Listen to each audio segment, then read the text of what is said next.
De parte de las organizaciones Instituto Latinoamericano para una Sociedad y un Derecho Alternativo, ILSA, la Plataforma Colombiana de Derechos Humanos, Democracia y Desarrollo, la Asociación Nacional de Usuarios Campesinos, ANUC, les damos la bienvenida a este panel de avances, desafíos y dificultades de la reforma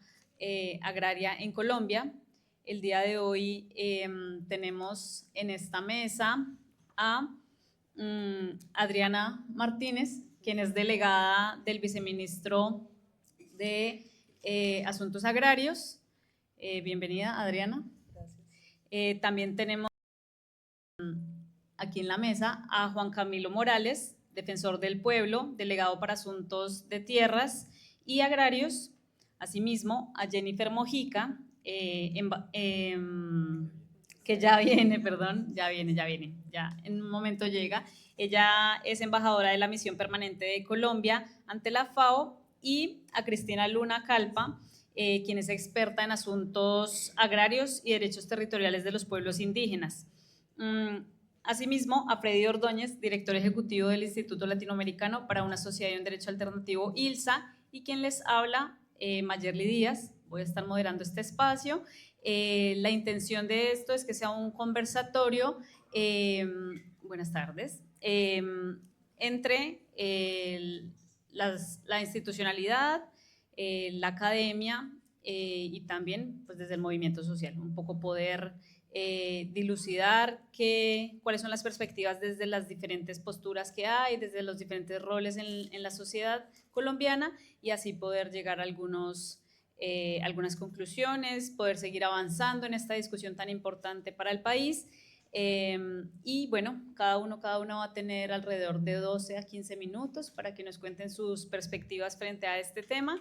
Y esperamos que si nos alcanza un tiempo al final podamos abrirlo a discusión, y si no, pues bueno, les invitaremos a que llevemos la discusión allí en el pasillo de ello. Bueno, entonces para ello vamos entonces a darle la palabra a Adriana Martínez, delegada del Viceministerio. Gracias. Muy buenas tardes a todas y todos. En primer lugar, extender un saludo de parte de la ministra de Agricultura, Marta Carvajalino, y del viceministro de Desarrollo Rural, José Luis Quiroga, a quienes hoy tengo el honor de representar en esta conversación. Creíamos importante que el Ministerio de Agricultura no dejara de participar en este diálogo porque la cuestión agraria exige nuevas formas de pensar el Estado. Y es que los discursos o los guiones verticales, jerárquicos, sobre esa relación entre sociedad han generado una distorsión en ese vínculo. Y estudios en burocracias o aproximaciones críticas del derecho administrativo han resaltado eso, que muchas veces esos muros, esos laberintos institucionales han alejado el Estado de la ciudadanía, y por eso estamos hoy aquí para tejer esas nuevas formas de pensar el Estado, sobre todo en esta cuestión tan importante de la reforma agraria. Yo me voy a referir brevemente a algunas cifras que tiene este gobierno en materia de reforma agraria, cuáles han sido los avances en materia de territorialidades campesinas, en materia de áreas de protección para la producción de alimentos, y también resaltar cuáles han sido esas dificultades que estos procesos han develado. Bienvenida. Para que en esta conversación un poco tejamos entonces alrededor de esas dificultades y de cómo superar y crear esa nueva relación entre la ciudadanía y el Estado. Entonces, en primer lugar, en materia de reforma agraria, sabemos que el acuerdo de paz dejó sentadas unas metas muy precisas: entrega de tierras, adjudicación, pero también formalización de tierras. Y sabemos que en gobiernos anteriores los resultados fueron mínimos. Y en materia de formalización de tierras, tenemos una cifra de alrededor de 1.900.000 hectáreas formalizadas durante este gobierno.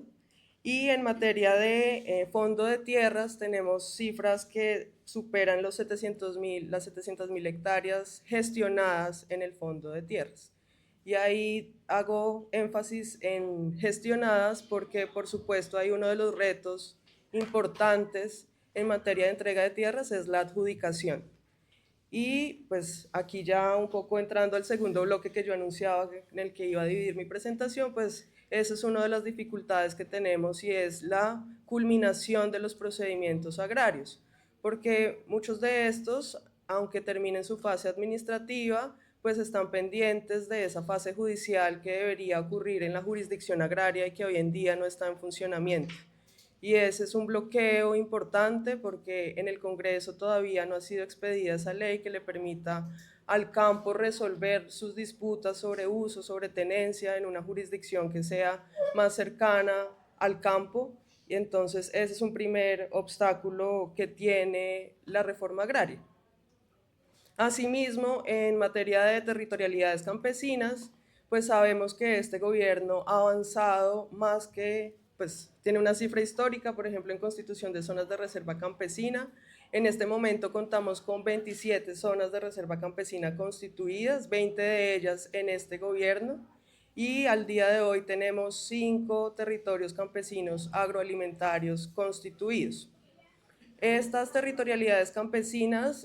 también, esta apuesta revela tensiones con otros grupos como los pueblos étnicos, los pueblos y comunidades étnicos, que ha sido una tensión que incluso la jurisprudencia constitucional ha resaltado cuando ha tenido que estudiar traslapes de pretensiones territoriales, cuando zonas de reserva campesina se pretenden constituir en territorios de pueblos étnicos, y esa ha sido una tensión donde parece que las reglas que ha dado la Corte Constitucional o la jurisprudencia han sido insuficientes para resolver ese tipo de conflictos y requieren no solo una solución pensada desde las Cortes o desde las instituciones, sino también desde las comunidades, desde su visión orgánica y su visión del territorio. Eso en cuanto a territorialidades campesinas. También anunciábamos que este gobierno en su Plan Nacional de Desarrollo creó la figura de las áreas de protección para la producción de alimentos como una determinante de ordenamiento territorial, y a través de la declaratoria de estas áreas lo que se pretende impulsar es la producción alimentaria, es la protección del sujeto campesino y darle prioridad en esas zonas a la producción alimentaria y a esas actividades que están reconocidas en el artículo 65 de la Constitución. Y ese ha sido un avance importante de este gobierno en la identificación de esos suelos, no solo que tienen vocación y aptitud más alta, sino los suelos que han sido destinados a la agricultura campesina, familiar, étnica y comunitaria. Y resaltaría además que toda esta apuesta del gobierno ha llevado también a pensar en esas lecciones que han dejado, por ejemplo, esquemas de pagos por servicios ambientales, en donde hemos visto que la conservación requiere de la presencia de las comunidades. Han sido los sujetos campesinos, los sujetos étnicos, quienes han cuidado el agua y han cuidado el suelo, y por eso desde el gobierno, a partir de diferentes instrumentos, se ha ampliado esa comprensión de lo que es la agroecología, se ha ampliado la comprensión de lo que es la frontera agrícola para reconocer esa dimensión ambiental del campesinado, la contribución de estas poblaciones a la conservación del medio ambiente, y posicionar los sistemas agroalimentarios como una solución frente al cambio climático, frente a fenómenos incluso de evolución lenta como puede ser la degradación del suelo. Resaltaría por ahora como esos puntos para iniciar un poco la discusión sobre las dificultades, porque sabemos que a futuro el reconocimiento de estas territorialidades, el reconocimiento de estas áreas de especial protección para la producción de alimentos tienen un reto en materia de sostenibilidad.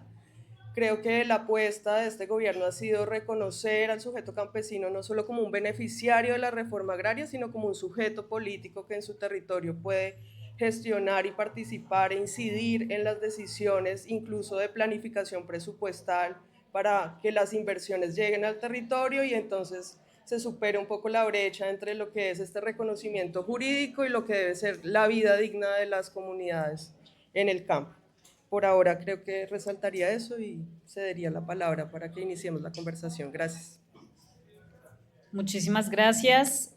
Nos dejas pues varios datos como lo mencionabas, justamente dentro de los avances y los desafíos que todo este proceso y especialmente en este gobierno se han venido dando, en los cuales se ha avanzado, falta mucho por seguir caminando, pero bueno, muchísimas gracias allí por tus aportes. Entonces vamos a darle la palabra a Juan Camilo Morales, defensor del pueblo, delegado para Asuntos Agrarios y Tierras, para que también desde esta institución nos pueda, desde el Ministerio Público nos puedas contar cómo ven ustedes esto, hacia dónde vamos, qué tal hasta ahora. Vale, muchas gracias, un cordial saludo, buenas tardes. Pues primero que todo agradecer a Ilsa por la invitación que han extendido a la Defensoría del Pueblo para participar en este panel tan importante sobre los retos y los desafíos de la reforma agraria. Pues este es un tema muy amplio, muy complejo, en el que pues, se requiere, por supuesto, mucho más tiempo para un abordaje un poco más completo. De momento quisiéramos hacer referencia como a 4 puntos. El primero es el rol tan importante y relevante que cumple la mujer campesina, rural y de la pesca en la implementación de la reforma agraria. El segundo punto es las necesidades de articulación, de fortalecimiento de la articulación entre las instituciones, las políticas, los programas para el éxito de la reforma agraria. El tercer punto es una preocupación que nos asiste como Defensoría del Pueblo en el tema de la extranjerización de la tierra y las restricciones o las limitaciones que esa situación está provocando en las comunidades campesinas y étnicas. Y el cuarto punto, queríamos hacer un poco referencia al rol del Ministerio Público en la implementación de las reformas agrarias, la importancia, digamos, de los pesos y contrapesos en una democracia para la implementación de algo tan importante como lo es la reforma agraria. Bueno, sobre el primer punto, en relación con el rol de la mujer campesina, rural y de la pesca en la reforma agraria, pues es importante destacar que pues para la Defensoría del Pueblo el rol de la mujer es muy importante en esta política, debe ser visibilizado. De hecho, hay unas normas muy importantes recientemente expedidas que han fortalecido el marco normativo, por lo menos aquí en Colombia, de la participación de la mujer rural, campesina y de la pesca en la reforma agraria, la ley 2462, que está en proceso de reglamentación, y pues eso no hace otra cosa sino pues reconocer la importancia de la contribución del rol de la mujer en un aspecto en el que pues ha tenido una discriminación histórica. El índice de titulación de la tierra a favor de la mujer en Colombia en la zona rural es de aproximadamente el 36%, frente a un 67% de propiedad masculina de la tierra y de la propiedad privada aquí en Colombia. Y hay algunos departamentos donde están por encima de ese promedio, hay otros departamentos como en este departamento de Bolívar, donde la titularidad de la mujer alcanza apenas un 24%, o sea, departamentos como Bolívar están 10, 12 puntos por debajo del promedio nacional de la titularidad de la mujer en el acceso a la tierra. Y eso pues lo que refleja es una serie de prácticas patriarcales, discriminatorias, históricas en la titulación de la tierra. Recordemos que hasta hace algunos años, cuando se hacía una titulación familiar, la titulación salía a nombre del hombre de la casa, no se incluía a la mujer en esa titulación. Entonces, bueno, ese es un fenómeno muy particular. Lo segundo es que también como Defensoría pues estamos haciendo un trabajo coordinado con las otras entidades del Ministerio Público, con la Procuraduría General de la Nación, con la Contraloría General de la República, que es un órgano de control, y tenemos una comisión que se llama Comisión de la Mujer Rural, Comisión de los Derechos de la Mujer Rural, Campesina y de la Pesca, y en esa comisión estamos haciendo unos estudios y estamos identificando unas situaciones como por ejemplo la percepción que tiene la mujer rural sobre las situaciones que afectan sus derechos, y hemos encontrado particularidades como las siguientes. A pesar de que las mujeres son las víctimas del casi el 90% de los casos de violencia en el hogar y de violencia sexual, digamos que la conciencia de vulneración de derechos de las mujeres están más orientadas hacia el tema de las limitaciones en materia de acceso a los alimentos. Entonces, la mayor preocupación de la mujer rural y campesina,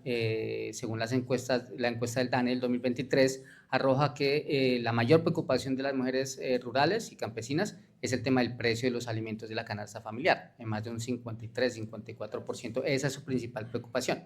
Luego de eso viene el precio de los servicios públicos domiciliarios, el costo de esos servicios alcanza casi un 35% en su percepción subjetiva de preocupaciones alrededor de lo que son la vulneración y el acceso, digamos, a derechos y servicios. Tenemos el tema pues de la seguridad, que pues pone en riesgo por supuesto a la infancia, a la juventud, y las situaciones de violencia o violaciones a derechos humanos ocupan, digamos, un lugar muy bajo, digamos, en esa escala de preocupaciones de la mujer, porque pues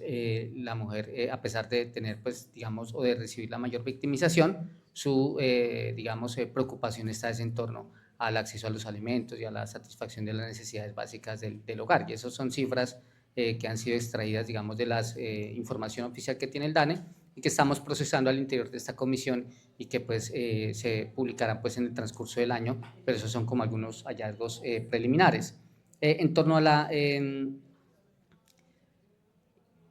En cuanto a la integralidad de la reforma agraria, pues aquí tenemos también identificados unos desafíos muy importantes, y es que pues la reforma agraria progresivamente se ha venido, digamos, atomizando en diferentes instituciones, políticas y programas. Estábamos escuchando en estos paneles de esta conferencia tan importante que ha realizado el Gobierno Nacional con la FAO, por ejemplo, en Brasil, la entidad que se encarga de la reforma agraria es una entidad que tiene, digamos, a su cargo varios componentes de la política pública, como en alguna época lo tuvo el INCORA aquí en Colombia. Entonces, el INCORA en su momento, en sus orígenes, tenía competencias, por ejemplo, para la construcción de vías. Estábamos viendo aquí con la embajadora Jennifer en una conversación con algunos amigos que trabajaron en el INCORA, y nos comentaban como, por ejemplo, si se necesitaba, bueno, después de la adjudicación de la titulación de la tierra, entonces si la comunidad necesitaba una escuela, el INCORA la construía. Si necesitaba un puesto de salud, el INCORA lo construía. Si necesitaban vías, bueno, infraestructura, bienes públicos, el INCORA hacía esa construcción. Para el tema de comercialización, entonces los mismos técnicos del INCORA hacían todo el tema de los cálculos de los costos, de los ingresos, y llamaban al IDEMA y el IDEMA pasaba recogiendo y comprando el producido. Pues realmente un modelo que uno al escucharlo uno decía, pues interesante, eso se ha perdido mucho porque hoy en día tenemos una atomización institucional muy compleja. Hoy en día, por ejemplo, la Agencia Nacional de Tierras y digamos con la mejor voluntad y disposición titula la tierra o entrega la tierra a título provisional, y el campesinado queda, pues perdón la expresión, con una mano adelante y otra mano atrás, porque entonces con qué va a producir, con qué herramientas va a trabajar la tierra. No hay vivienda rural, por ejemplo, viven en condiciones muy precarias. Hemos visto en algunos casos, por ejemplo, que viven en cambuches, viven en carpas, pues mientras llegan soluciones, y pues al tratar de buscar soluciones, las respuestas son complejas. Por ejemplo, la Agencia de Desarrollo Rural dice hasta que no esté el título, el bien a nombre de la comunidad o de las familias, o la asociación, yo no arranco. Entonces, digamos, son unas, llamémoslo así, aritmias de tiempo que repercuten pues muy gravemente en el disfrute de los derechos del campesinado. Entonces, ese es un reto bien importante, que es un problema estructural, no es de este gobierno, ¿no? Por supuesto. Es un problema estructural que pues viene ocurriendo, aconteciendo en los últimos años, pues casi que prácticamente desde después de la aprobación de la Constitución Política con la liberación de mercados, etcétera, pues todo ese escenario ha venido cambiando mucho. El IDEMA se liquidó finalmente, pues hoy por hoy esa institucionalidad que era fuerte y que era robusta, pues digamos se ha perdido. Pongo un ejemplo, las instalaciones que tenía el INCORA en María la Baja, donde tuvimos la oportunidad de estar ayer con la señora procuradora, con la doctora Mayeli. Por ejemplo, allá las instalaciones de uso María la Baja, que es el distrito de riego de la zona, funcionan donde era la sede del INCORA, y el INCORA en esa época pues tenía una pequeña ciudadela con todos los servicios, y pues digamos ofrecía pues como una multiplicidad de digamos servicios para satisfacer las necesidades del campesinado, desde planeación del uso del suelo, o en el tema de riego, el tema de vivienda, el tema de, bueno, bienes públicos, etcétera. Y pues hoy con la atomización institucional pues realmente los tiempos son muy difíciles. Entonces eso afecta mucho al campesinado, porque pues lo hemos visto como Defensoría, pues nosotros hacemos unas visitas defensoriales a estas comunidades y pues vemos las necesidades que están padeciendo, y la verdad es que son situaciones muy, muy complejas, y como también ha sido difícil articular la reforma agraria con los comités municipales, con los comités departamentales, con alcaldes, con gobernadores, en muchos lugares hay mucha resistencia a la llegada del campesinado, sobre todo cuando viene de otros lugares. Entonces, pues también los alcaldes dicen, pues bueno, ahí están las familias, pero no tengo cómo ofrecerles salud, no tengo cómo ofrecerles educación, no tengo cómo ofrecerles vivienda, o sea, ni vías. Entonces, realmente hay unos retos bien importantes por sacar adelante en este tema de reforma agraria. Como voy de tiempo, perdón, creo que me quedan 5 minutos, ¿vale? Entonces, ahí hay digamos, esos son como los desafíos en reforma agraria, es un tema estructural, no es un tema de gobierno, ni más faltaba, y por supuesto que pues como gobierno se ha venido avanzando. A este gobierno hay que reconocerle cosas muy importantes, por ejemplo, esa destinación presupuestal histórica que nunca se había hecho antes para reforma agraria, por ejemplo, más de 20 billones de pesos que en este cuatrienio ha dedicado el gobierno, pues digamos, recursos que pues anteriormente no se habían destinado en esas cantidades para la reforma agraria, y esa es una muestra de la voluntad política que tiene este gobierno para lograr resolver la cuestión de la reforma agraria. Pero entonces el tema no es solo de recursos, el tema también es de integración, articulación institucional, y en todo caso, pues hay que cobrar mucha importancia ese rol de liderazgo del sector que tiene el Ministerio de Agricultura y Desarrollo Rural, todo ese ejercicio de articulación que ha intentado adelantar y que ha hecho el Ministerio de Agricultura y Desarrollo Rural. Aquí hago pues mención de nuestra exministra y ahora embajadora ante la FAO, digamos, con todos esos esfuerzos para que todas las instituciones logren llegar, digamos, con sus diferentes servicios y con su diferente oferta. Eso ha ayudado mucho para poder superar esas dificultades que se han visto, digamos, en el territorio por esa fragmentación institucional. Entonces, ese liderazgo del ministerio es bien importante poderlo continuar, poderlo afianzar para que pues haya una mayor articulación y las entidades puedan llegar, digamos, lo más coordinadas posibles para solucionar las necesidades de ese campesinado. El tercer punto es el de extranjerización de la tierra, y en ese tema pues tenemos preocupaciones porque es una situación que sigue sin una regulación, y es digamos, un fenómeno que pues es legal y que digamos, viene acrecentándose en Colombia. Pues hay comunidades campesinas, étnicas, que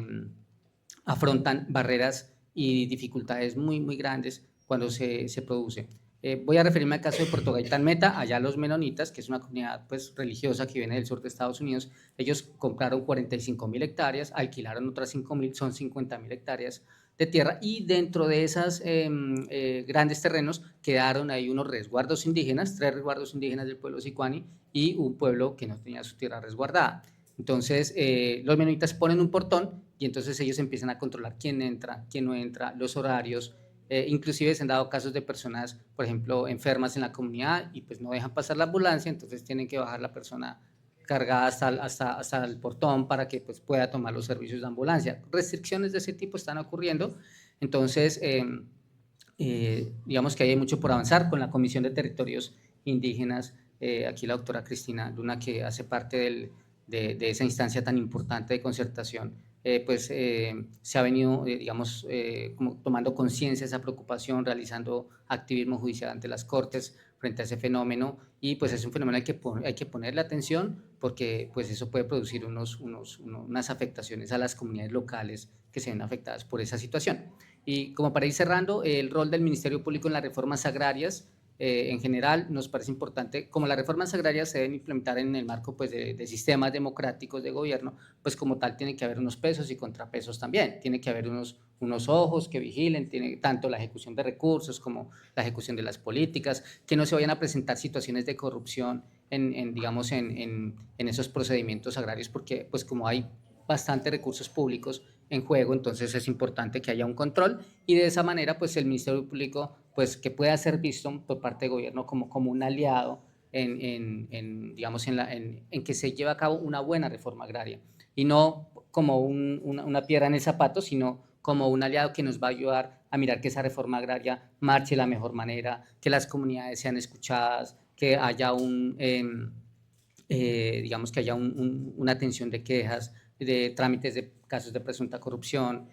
control fiscal por parte de la Contraloría, o sea, los entes de control en general, no solo en Colombia, sino pues en todos los países que implementan reformas agrarias, pues tienen también que verse fortalecidos para poder tener capacidad de vigilar que esa reforma agraria se haga bien, se haga de la mejor manera, y por supuesto todos tenemos las mismas intenciones, y es que el campesinado acceda a sus derechos, de que el campesinado sea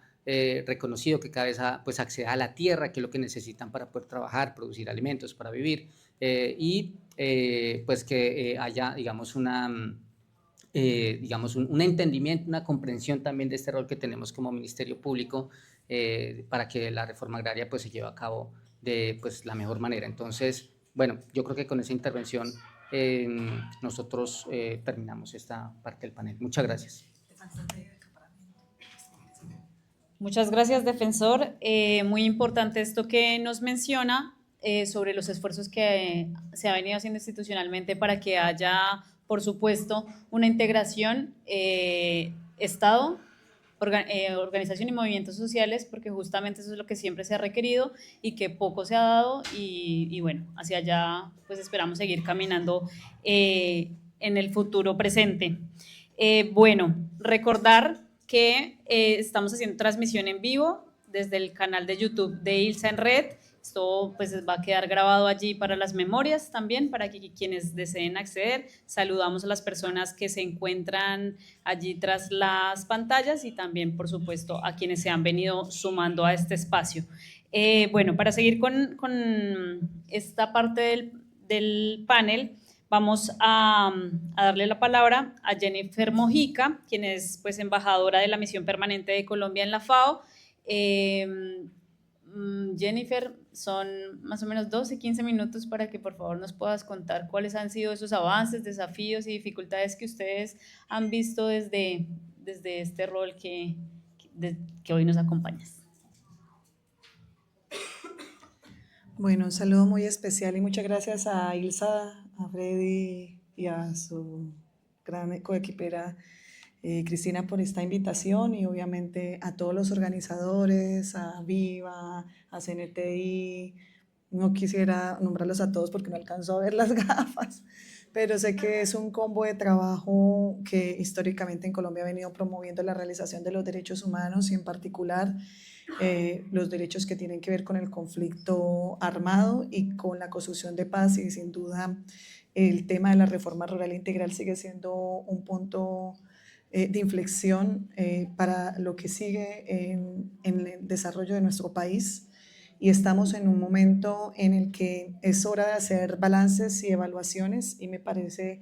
que este es un foro que es una semilla para dar origen a esa reflexión. Esta apertura democrática que se dio en nuestro país y que ha permitido durante los últimos 3 años y medio, ya casi 4,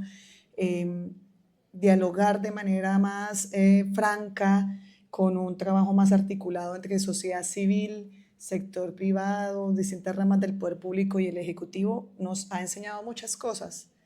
que la voluntad política no era suficiente. Como defensores de derechos humanos pensábamos que era así, y nos acostumbramos a generar litigio, incidencia, litigio estratégico de derechos humanos, pero ahora en otra perspectiva, muchos de nosotros quedamos burocratizados en distintos niveles y de cierta manera nos quedamos sin mucha capacidad de reacción desde la sociedad civil, y también es un momento de hacer una reflexión crítica, y tengo que decir que de pronto en estos 4 años nos faltó un proceso de reflexiones y de proyecciones a futuro, que fue algo que siempre ha caracterizado al movimiento de derechos humanos en nuestro país. Pero como para transformar ese país en el lugar que queremos, sabemos todos que necesitamos al menos 3 generaciones que puedan testimoniar vivir en una sociedad más justa, pues también es momento para hacer una perspectiva. Y yo quisiera hoy salir de acá con algunas recomendaciones en mi mente, o al menos unas notas de esos, yo los pongo con una P subrayada de pendientes, de cosas que hay que discutir y dialogar y construir entre todos, como hemos construido en distintos momentos otros universos. En su momento, en el acuerdo de paz del 2005 con los grupos AUC, en la Ley de Justicia y Paz, inventamos mundos para construir reconciliación, memoria, restitución inicial por allá de bienes. Después, en su momento, con las negociaciones de paz con las FARC desde 2012 al 2016, soñábamos con la reforma rural integral y por allá con la agenda de mujeres que se metieron a la brava porque nuestro acuerdo original de paz no las incluía. Y pensar en cómo se lograría un campo de una manera más inclusiva y más justa. Finalmente, superar las causas de la guerra, la disputa por la tierra, prácticamente el genocidio sobre el campesinado, para dar lugar a un despojo violento y a un paso a unas agendas de desarrollo económico en donde la población civil terminó siendo un estorbo. Y creo que todos conocemos muchos ejemplos porque los hemos vivido o padecido. Y creo que ahora, en estos 4 años de implementación, digamos que con muchas variables favorables y con muchos aciertos, sin duda, el número más alto de compras bajo enfoque redistributivo de tierra nunca antes visto en la historia, un proceso con un sistema de articulación interinstitucional multisectorial y multinivel, nación, región, hasta su municipalidad, con participación directa, no representativa, directa de las comunidades que no son beneficiarias, sino protagonistas de la reforma, pues creo que son elementos junto con los que decía el señor defensor de un gran compromiso político plasmado en una prioridad en la agenda de política pública y de inversión. Pero todavía hay muchos desafíos y yo creo que es un momento, y escuchando a varios, porque caminando por este centro de convenciones me he encontrado, no sé, los 1000 casos que he litigado o acompañado de una u otra manera y pregunto qué ha pasado y adivinen qué ha pasado. Nada. Y entonces yo digo, pero seguimos vivos. Y eso es una buena noticia, porque también nos acostumbramos en el movimiento de derechos humanos a que nos despedimos siempre con mucho cariño con cada persona porque puede ser la última. Y ha sido muchas últimas. Entonces, verlos vivos, pues para mí es una felicidad, pero lo que también es un fracaso en que intentemos hacer una reforma agraria en el siglo XXI con las formas obsoletas del siglo pasado o incluso del XIX. Nosotros tenemos un sistema jurídico perverso hecho para una reforma agraria que lo que ha propiciado es el afianzamiento del acaparamiento y acumulación del poder, porque la tierra es poder. Estaba buscando aquí en mis apuntes, pero cuando hicimos el informe de la Comisión de la Verdad, donde pude contribuir, analizábamos un estudio que hizo en su momento el Centro Nacional de Memoria Histórica, que cuando estábamos en el INCUER le entregamos los archivos, y el Centro de Memoria Histórica analizó los 100 años de procesos agrarios de nuestro país, los archivos, y lo que se dio cuenta es que avanzamos históricamente en 100 años de reforma agraria, porque esto lleva 100 años de reforma agraria, ¿cierto? Ya estamos en el 26. Y en estos 100 años hemos titulado el país, incluso en regiones, hasta 3 veces. Por ejemplo, ¿te acuerdas Puerto Gaitán en el Meta? O Nuri, no sé ya con quiénes trabajamos. Si sumábamos las tierras, o Sucre, en Sucre había también, si sumábamos las tierras que se habían titulado, era como 3 pisos. Y entonces no hay fin de la reforma agraria. ¿O cuándo nos vamos a declarar graduados de esto? Pues lo que mostró ese informe del Centro de Memoria y que también lo tratamos de recoger en la Comisión de la Verdad es que las políticas de tierras de manera reiterada lo que han hecho es habilitar tierras para que el mercado de tierras dé lugar a su acumulación. Y alguien debería estudiar esto. Yo lo sé por intuición de trabajar en esto, pero yo sé que cuando yo estuve en el INCODER yo titulaba la mayor parte de las tierras a población de la tercera edad. ¿Y por qué? Pienso yo, no hice nunca una investigación porque no era el objeto del INCODER en ese momento.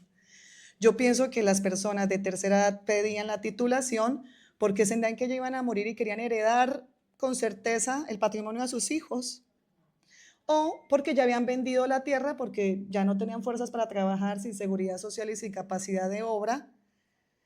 pues era mejor vender y con esa plática de pronto irse a a vender bonais, ¿será? A comprar no sé, ese tipo de economías populares. Creo que esa historia la hemos vivido todos. Entonces, es como un graso error seguir titulando tierras, que a dónde llegan las tierras. ¿A quién le interesa o le ha servido históricamente la seguridad jurídica de los títulos de propiedad? De hecho, a veces como que los expone más, obviamente, en la práctica. En la forma todos creemos que la manera de asegurar la tenencia de la tierra es a través de la titulación y sin duda eso es una prioridad. Pero lo que quiero decir es que el caso de Colombia ha dicho que es insuficiente. Y termino con 3 reflexiones, porque no sé si ya en tiempo voy, pero es que no quería perder la perspectiva. Estar un poquito lejos me permite dar más perspectiva en mi pensamiento. Quería dejar 3 mensajes. 1, creo que la razón fundamental de la reforma agraria o lo que Colombia ha usado es esa función social y ecológica de la propiedad, ¿verdad? Pero esa función tiene que tener trascendencia al reconocimiento de bienes comunes. Porque además aquí lo han dicho en todas las formas posibles, desde el viernes pasado lo he escuchado, que me actualicé así flash de todo el nivel de discusión en este momento. No es solo la tierra, la finca, en ese núcleo duro de la propiedad privada, es la vereda, es las distintas figuras de las territorialidades que nos representan o generan nuestra identidad, que trasciende la identidad étnica. Claro, el proceso étnico, que además es un proceso de reetnización, creo que hay que aprenderle un montón, pero también trasciende a un río que en todo su trayecto genera un propio ecosistema, a una cadena montañosa, a un paisaje que rompe con toda lógica de división política o administrativa, ¿cierto? Esas identidades que las comunidades del sur de Bolívar las han dicho muchas veces, que hay mucha más identidad del sur de Bolívar que con cada uno de sus departamentos, que tiene que ver también con bienes que no pueden ser privatizados. El agua, aquí hablan de los maritorios, los acuatorios, pero bueno, yo le sumo lo que llaman los privatistas el vuelo forestal. Lo pensó primero la empresa privada que ha querido desarrollar, y aquí el defensor puede en su labor hacer ese trabajo de ejercicio. No se llama vuelo forestal, se llama vida, biodiversidad, aire, ecología, agroecología, naturaleza, relaciones múltiples de la bioculturalidad, que necesitamos cada vez tener un mayor conocimiento y lograr unas formas mucho más holísticas de las maneras como las poblaciones de la ruralidad se relacionan con la tierra y el territorio. Y la noción de territorio creo que se queda chica porque también nos atrapa, ¿no? Nos atrapa en algo que es también etéreo. La segunda idea es, hemos dicho, la reforma rural tiene que ser integral, pero la integralidad, entonces uno piensa, tierra y proyecto productivo, no. Es integral en la dignidad humana de las personas. Entonces, ahí lo que decía el defensor tiene toda la razón, y créame que yo tengo que decir muchos mea culpas, porque eso es un acto de buena fe. Bueno, también entendiendo que es un proceso, pero lo que el defensor dice y lo que la procuradora vieron es inaceptable. O sea, ¿cómo vamos a entregar tierras y la gente viviendo en chozas de plástico? Eso no es digno. Claro, si tenemos que esperar a que podamos hacer un plan de vivienda digna para poder hacer, es como el perro que se persigue la cola, y yo sé que la gente en Colombia es capaz de tener capacidad de resiliencia de lo que sea. Y esa capacidad de resiliencia que tenemos nos ha permitido llegar lejos, pero creo que hay que generar una proyección mucho más real de lo que es integral. Y allá en Roma me han enseñado, en el Comité de Seguridad Alimentaria, una dimensión nueva, que es que esa integralidad tiene que ser transformadora. Y no es nuevo, lo hemos dicho, sino que lo olvidamos. Y esto es un jalón de orejas para todos los abogados y abogadas. Y es que por allá, cuando hablábamos de las discusiones de la ley de víctimas y restitución de tierras, y después de los decretos étnicos, hablaba incluso el profesor Rodrigo Primi de que la restitución y la reparación debería ser transformadora, progresista, tirar adelante. No podemos devolver a la gente a vivir en chozas de plástico. Y si no es con todo, Y todo tampoco no es un problema de contratación y licitación pública, ni que venga el Ministerio de Vivienda, es que esas personas puedan definir cómo quieren vivir. Por ejemplo, escapa de toda lógica de la planeación urbana o semiurbana las poblaciones pescadoras que viven en sistemas palafíticos y en armonía con el ambiente. Y por último, pues yo creo que Colombia tiene una enorme experiencia gracias a su contexto de multicrisis y nos hemos acostumbrado a tener también una gran capacidad de resiliencia y eso hoy lo necesitan aprender otros. Entonces, poder también no solamente hacer, sino sistematizar lo que hacemos y hacer procesos de gestión de información que nos permitan sobre lo construido a seguir, creo que es un ejercicio muy importante que nos corresponde hacer en este momento. Es un ejercicio que ayudaría también a tener un diálogo en estándar de política de Estado y políticas públicas, que no temamos que estas agendas sean un vaivén de la política electoral. Es una política estatal que tiene además todo el contexto económico, pues desde la perspectiva que lo quieras ver. Si no te gusta mucho el enfoque de la humanidad, puedes ver el enfoque de la economía. Lo que ha mostrado este ejercicio es que la única opción para nuestro país es una reforma agraria integral y transformadora. Muchas gracias.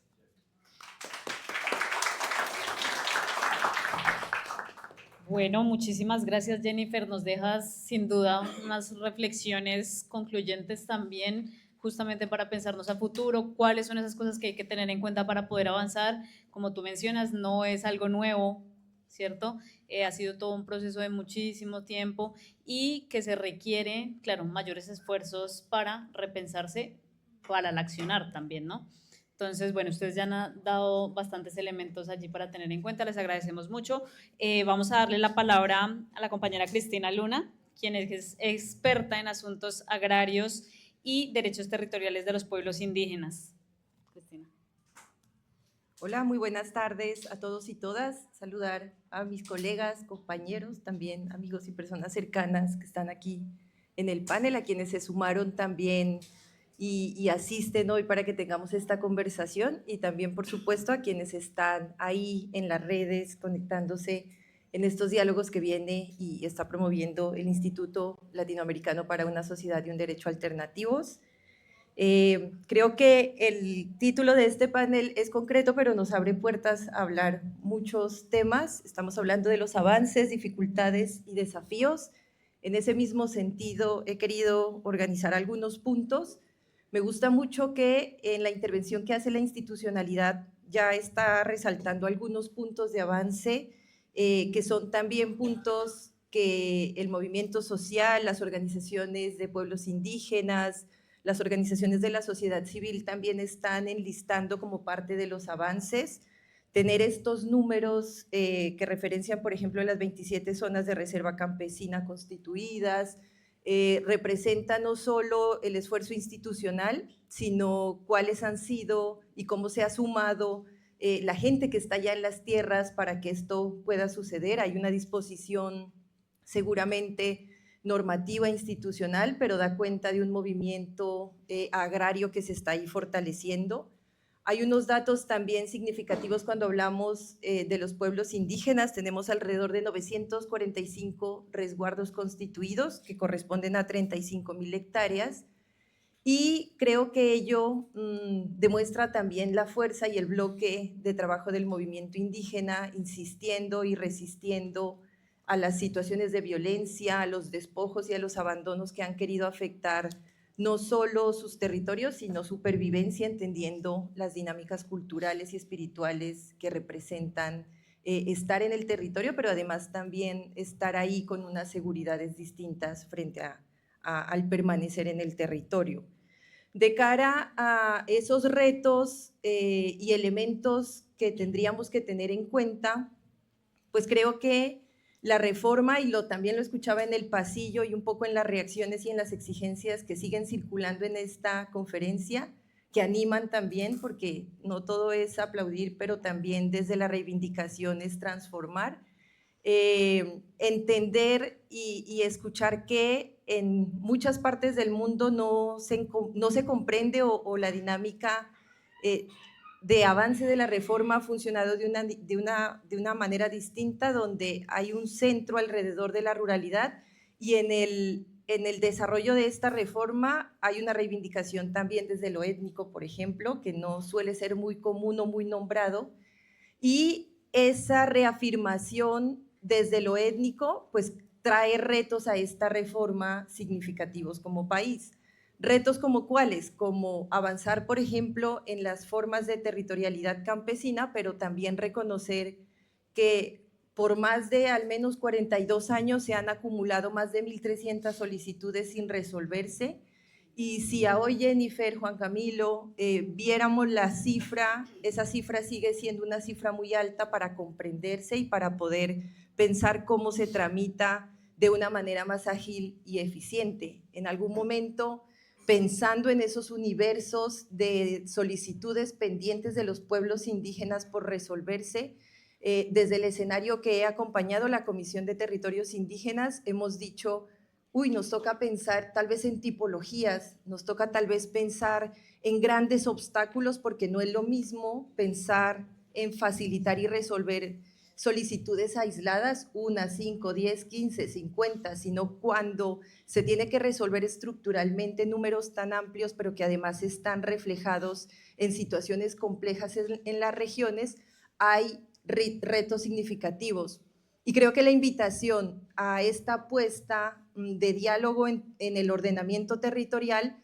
tiene que ver con reconocer esos temas y procesos pendientes que representan también las vidas y las dignidades de las personas que las están exigiendo, al tiempo que el país también tiene un nuevo reto de reconocer procesos de ordenamiento de un sujeto, como el sujeto campesino, por ejemplo, que tiene también una serie de reivindicaciones y procesos que exigir. Entonces, la necesidad de mapear eso y ponerlo en diálogo, si además le sumamos también las situaciones que viven los consejos comunitarios, que además se marcan por la persistencia de racismos estructurales, que incluso se ven reflejados en sus ordenamientos y en sus normas, que teniendo evolución e inclusión en el ordenamiento colombiano, seguimos, por ejemplo, batallando con el alcance que se le va a dar a la Ley 70,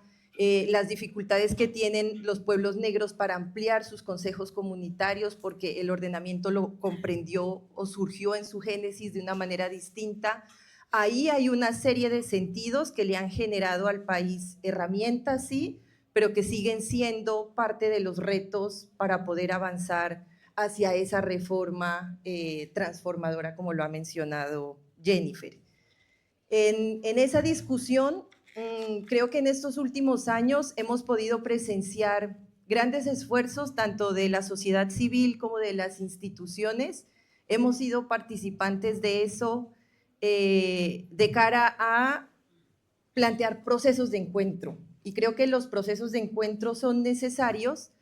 pero el otro día lo discutíamos y pensamos, son procesos de encuentro necesarios entendiendo esa complejidad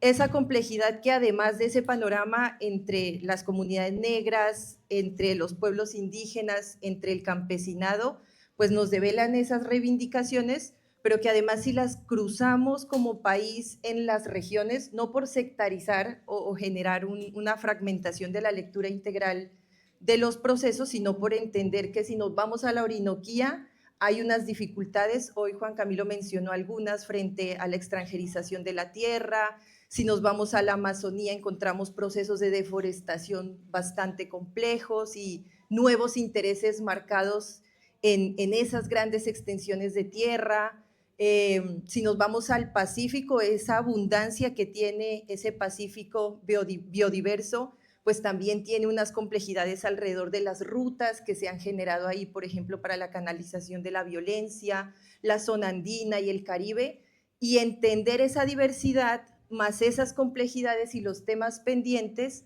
creo que nos tienen que traer a que a hoy, y parte de las reflexiones de estas conferencias, de estos paneles, del trabajo de las organizaciones y la institucionalidad, puedan plantearse cómo pensar el ordenamiento, cómo generar el encuentro, pero incluso también cómo generar las preguntas incómodas que generan algunas tensiones en los procesos. Y poder plantear las preguntas incómodas puede también conducirnos a entender por qué tal vez existen ciertas tensiones cuando se promueven algunas normas que generan reconocimiento a un nuevo proceso de ordenamiento, por qué genera tensión en algunos casos la reivindicación permanente de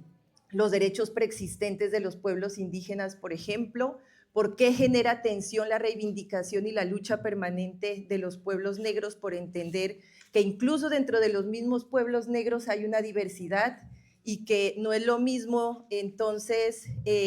las personas que habitan el Pacífico, el Caribe, los compañeros raizales que están siempre como parte de ese conjunto, pero tienen unas reivindicaciones distintas. Entonces, creo que lo que nos anima el día de hoy y el planteamiento que se hace desde los avances, las dificultades y los desafíos es saber que tenemos herramientas y saber que hemos también explorado cuáles pueden ser esas alternativas y esas miradas desde las regiones. Ahora, de cara a plantear un poco las alternativas frente a esas miradas incómodas o preguntas incómodas que a veces se quiere evadir, creo que hay al menos también 3 puntos que quisiera dejar aquí como en las reflexiones y lo validábamos ahorita con Ismael, nuestro compañero de ILSA, en este momento en el que iniciaba el diálogo, y hay como parte de esas alternativas claves unas posibilidades de gobiernos propios y de formas de participación dotadas de una serie de elementos culturales, espirituales, organizativos, que a veces enunciamos, pero que cuando queremos ponerlos en función de pensar en alternativas conjuntas, ahí sí interculturales, nos cuesta muchas veces reconocer de iguales a iguales. Entonces, esto que nos enseñan los pueblos indígenas de abordar los procesos de gobierno a gobierno no es un enunciado menor y puede ser parte de esa comprensión de las estructuras y de cómo a través de esas estructuras se puede canalizar estas formas y estas alternativas posiblemente hacia las preguntas incómodas.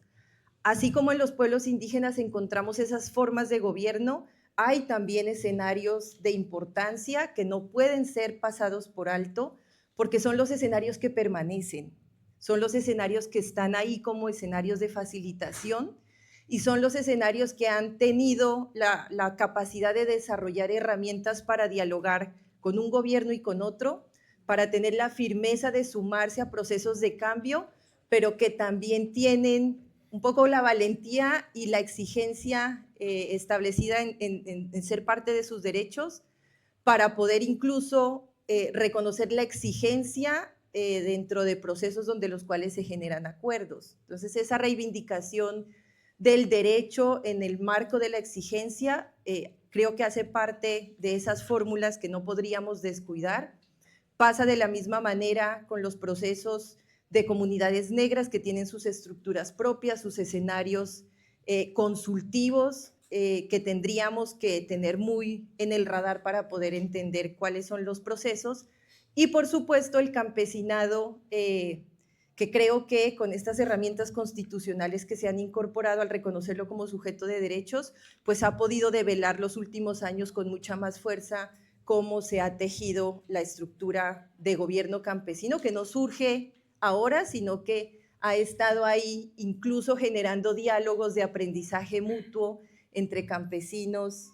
pueblos negros e indígenas. De ello, un segundo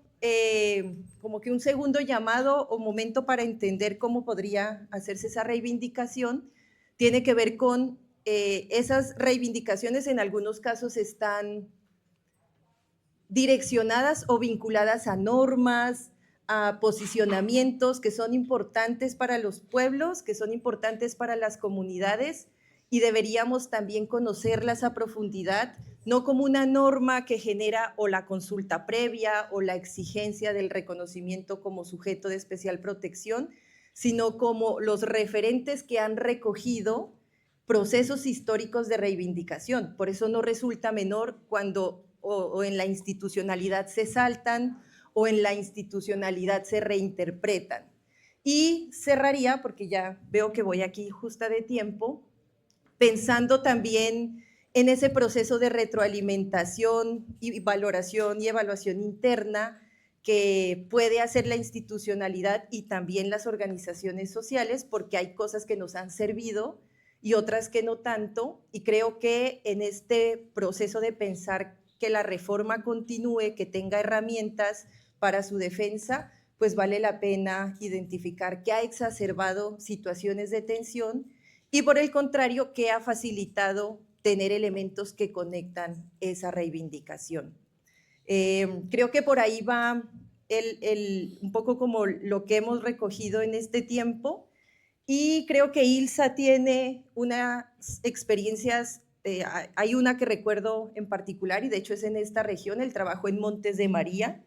Ese trabajo creo que marcaba ya pasos importantes hace 10 años cuando se estaba dialogando con las organizaciones víctimas y teníamos siempre en la mesa al pueblo zenú, a los palenqueros, a un campesinado fuerte que ha marcado una línea muy estructurada, parte de la NUC y sus reivindicaciones. Y creo que esas discusiones hay que retomarlas desde la experiencia de una organización que ha caminado casi más de 40 años promoviendo esas discusiones que resultaron en algún momento tal vez incómodas, pero generaron el potencial de exigencia alrededor de la reivindicación de sus derechos. Sería eso. Muchísimas gracias. Gracias nuevamente, Ismael, por también estar muy pendiente de este panel, a los compañeros de ILSA y a ustedes también por sumarse desde la institucionalidad a esta conversación. Bueno, gracias allí por todas estas reflexiones. Yo creo que un poco nos va dejando hasta ahora la conversa algunas cosas muy importantes, y es que si bien siempre hemos existido, por supuesto, hoy en esta conversa nos damos cuenta que se nombra a las mujeres, se nombra y se reconoce firmemente a los pueblos étnicos y al territorio o a las territorialidades, no solo como la tierra, ya el espacio geográfico, sino todo lo que implica y todo lo que hay alrededor de ella. Y por supuesto, la bioculturalidad que hay en nuestro país. Digamos, son algunos aspectos que son supremamente importantes para todo lo que se viene y sigue en el camino de esta reforma agraria en adelante. Bueno, un poco ya para ir concluyendo, en estos últimos 15 minutos, Freddy Ordóñez, director ejecutivo de ILSA, queremos que tú, bueno, nos cuentes tus apreciaciones sobre el tema, por supuesto, de la conversa, pero que también nos ayudes a ir concluyendo, puesto que el tiempo no nos da mucho más. Vale, Mayerly, muchas gracias. Buenas tardes a todas y todos. Es un gusto tenerles en este espacio, que hayan atendido el llamado del instituto y las organizaciones que se sumaron a la convocatoria. A este espacio,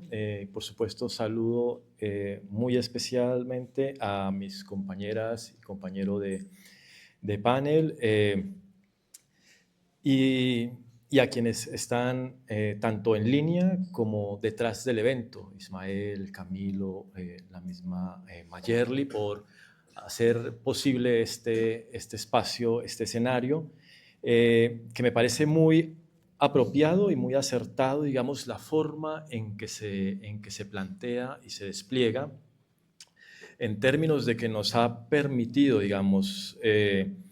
y ha sido precisamente este 2026 donde hemos podido encontrar y se conjugan una serie de aspectos, ¿no? Por una parte, como lo señalaba también, y lo hemos hablado allí con Jennifer, los 10 años del acuerdo de paz, ¿cierto? 10 años de un acuerdo de paz que tenía como punto 1 hacia un nuevo campo colombiano, reforma rural integral. Y es esa reforma rural integral que ha sido retomada y potenciada y cobijada bajo la idea de reforma agraria que ha vuelto a poner en el escenario el gobierno nacional, digamos. y que no solamente, digamos, están allí esta reforma agraria, esta reforma rural integral, sino que tenemos también un espacio, un escenario de diálogo muy importante a nivel internacional, como es, por supuesto, la Conferencia Internacional de Reforma Agraria y Desarrollo Rural, que se realiza ahora en Cartagena, ¿no? Entonces, como que todos estos aspectos allí nos llevan a estos abordajes tan interesantes que permiten no solamente hacer valoraciones sobre las políticas, sino también sobre la institucionalidad, los sujetos y, por supuesto, poder leernos y digamos, adelantar diálogos y puntos de encuentro con otras realidades que también se preguntan y adelantan los procesos de reforma agraria, ¿no? Y en este caso, me parece muy importante poder precisamente retomar esto que es la reforma rural integral para volver, a propósito, ponerla en el escenario y tenerla presente, digamos, tanto en lo que ha sido sus posibilidades de despliegue como aquellas limitantes que ha tenido y que han impedido, digamos, que podamos estar hoy hablando de un nuevo campo colombiano, ¿no? Me parece muy interesante poder retomar, digamos, estos tres aspectos que de manera general conformaban la reforma rural integral. Un fondo de tierras y un componente de acceso a tierras, fundamentalmente caracterizado por un fondo de 3 millones de hectáreas y la formalización de 7 millones de hectáreas. Unos programas de desarrollo con enfoque territorial que implicaban, digamos, 16 regiones de 170 municipios en 18 departamentos, los PEDETs que desarrollan o despliegan programas de acción para la transformación regional. Y, por supuesto, los planes nacionales para la reforma rural integral, que eran aquellos planes sectoriales que fundamentalmente llevaban derechos económicos, sociales y culturales a los territorios, ¿cierto? A los territorios del escenario nacional, ¿cierto? En el escenario nacional y especial y particularmente en esos territorios priorizados donde se implementaban los PEDETs. Ahora bien, esa reforma rural integral parte, digamos, de una política de Estado que es el acuerdo final, y creo que aquí es importante subrayar eso y tener presente que estamos hablando de una política de Estado que trasegó durante 3 gobiernos, el gobierno de Juan Manuel Santos, en el cual podríamos señalar, digamos, que hubo una implementación normativa y una adecuación institucional inicial, ¿cierto? El gobierno de Iván Duque,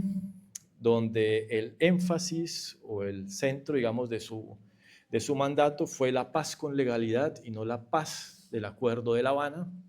¿cierto? Y allí lo que hubo fue, y ese es un ejercicio de seguimiento que realizamos en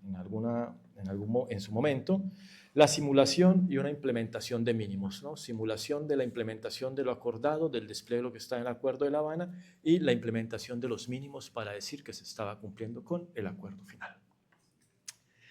Y ligado a eso, algo que me parece que de lo que poco se habla, pero es importante, y es eliminar aquellos efectos simbólicos y sociales que se lograron con el acuerdo de paz. ¿Sí? La importancia, digamos, por ejemplo, de tener los tribunales de justicia transicional, tener la Jurisdicción Especial para la Paz, ¿cierto? Y restarle, digamos, peso señalando lo de un tribunal para la impunidad, por ejemplo. La importancia que fue para las víctimas, incluso de retenciones forzadas o de secuestro, que existiera el macrocaso en la jurisdicción. Y por el contrario, digamos, buscando quitarle los efectos simbólicos, hacer reformas constitucionales que prohibieran el diálogo con grupos armados que participaran de una u otra forma de retenciones forzadas, así como con los grupos que participaran de una u otra forma en la cadena de producción de cocaína.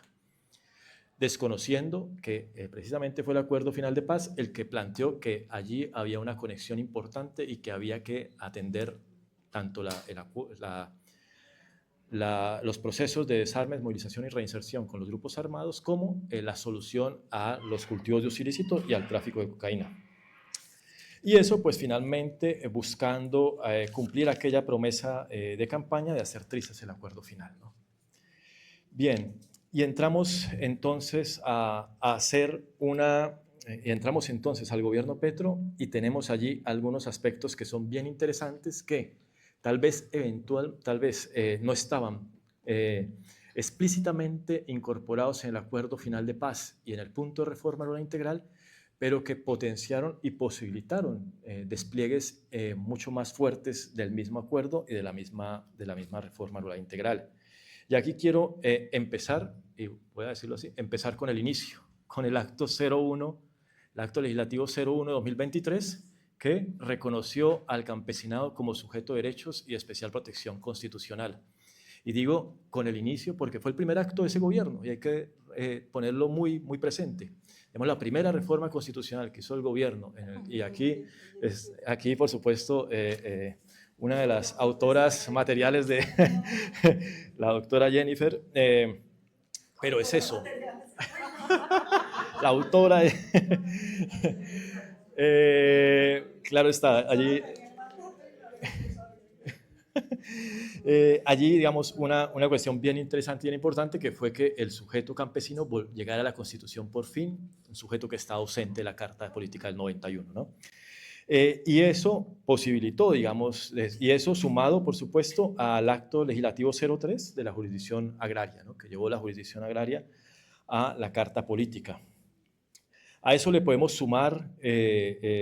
por supuesto, los ajustes al plan marco de implementación que se hicieron también en este gobierno, los cuales fueron bastante importantes y significativos, en tanto si uno mira el plan marco de implementación, tenía, digamos, unos indicadores de seguimiento, muchas veces generales, vagos y demás, que no permitían identificar qué tanto realmente se avanzaba en la implementación del acuerdo. A manera de ilustración, un indicador que diga crear una comisión de la verdad, pues dice todo y no dice nada, ¿cierto? Entonces,